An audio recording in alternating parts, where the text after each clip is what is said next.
Kung dati ka nang nanonood sa videos ko, mapapansin mo na dry talaga yung buhok ko. Problema ko din yung mga split ends niya. Ayun.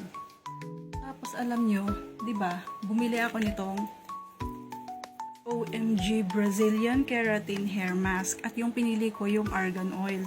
Tapos kakahapon ko pa lang siya ginagamit. Paggising ko kanina, ang smooth ng buhok ko.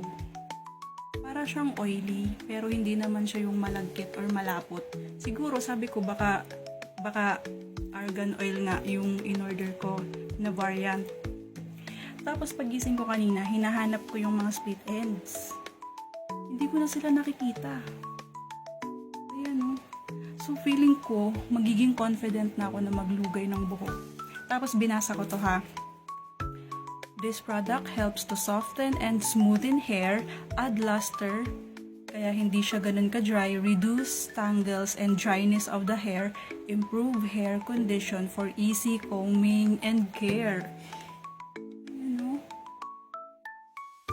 Basta hindi na siya yung sobrang dry. Tapos yun nga yung pinakang main problem ko, yung split ends. Kaya kaninang umaga hinahanap ko. Di ko na sila nakikita. Ang OA. Ang OA. Unang gamit ko pa lang yun kanina.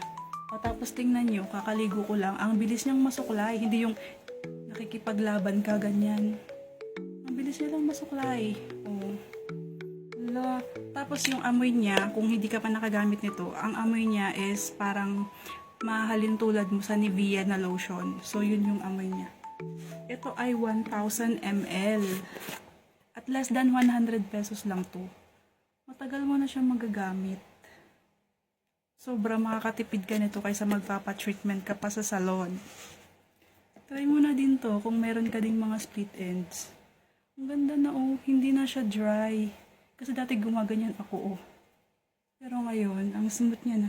Pangalawang beses ko palang ginagamit. So, nire-recommend ko tong OMG Brazilian Keratin. Try it.